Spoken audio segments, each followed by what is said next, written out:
ദക്ഷിണേന്ത്യയിലെ പ്രസിദ്ധ തീർത്ഥാടന കേന്ദ്രമായ മാഹി സെന്റ് തെരേസ ബസിലിക്കയിൽ തിരുനാൾ മഹോത്സവത്തിന് തുടക്കമായി. Basilica rector father Sebastian Karakkattu തിരുനാൾ കൊടിയേറ്റി. 18 ദിവസം നീണ്ടു നിൽക്കുന്ന തിരുനാൾ ഒക്ടോബർ 22-ന് സമാപിക്കും.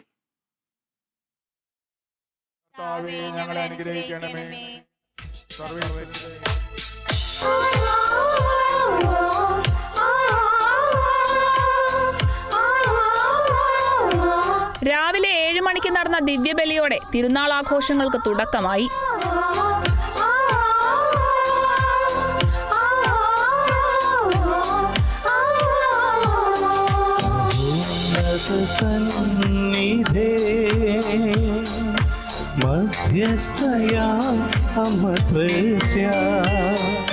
ദിവ്യബലിക്ക് കാർമ്മികത്വം വഹിച്ച ബസിലിക്ക റക്ടർ ഫാദർ സെബാസ്റ്റ്യൻ കാരക്കാട്ടാണ് തിരുനാളിന് കൊടിയേറ്റിയത്.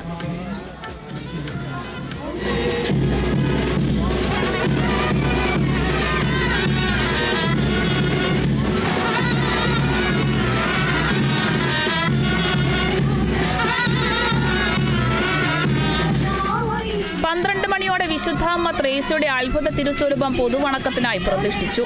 തിരുനാളിന്റെ ആരംഭ ദിനത്തിലാണ് തിരുസ്വരൂപം രഹസ്യാറയിൽ നിന്നും പള്ളിയിലേക്ക് കൊണ്ടുവരിക.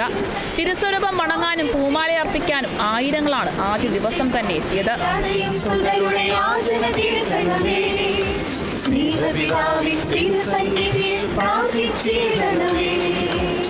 വൈകിട്ട് ഫാദർ ജെറോം ചിങ്ങന്തറയുടെ കാർമ്മികത്വത്തിൽ ദിവ്യബലിയും നൊവേനയും നടന്നു.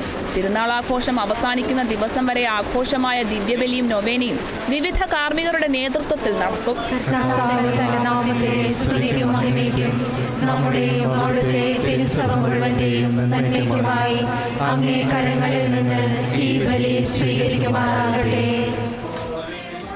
ഞായറാഴ്ചകളിലും മുഖ്യ തിരുനാളുകളിലും തുടർച്ചയായി ദിവ്യപൂജയും ഉണ്ടായിരിക്കും. ജാതിമത ഭേദമില്ലാതെ ഭക്തരും വിശ്വാസികളും എത്തുന്ന ഇടമാണ് മാഹിപ്പള്ളി. കേരളത്തിനകത്തും പുറത്തുനിന്നുമായി വിവിധ മതസ്ഥർ വരും ദിവസങ്ങളിൽ തിരുസ്വരൂപം വണങ്ങാനെത്തും. Kerala vision news, Kannur. അമ്മ ത്രേസ്യ തീർച്ചയായിട്ടും നിങ്ങളെ അനുഗ്രഹിക്കും.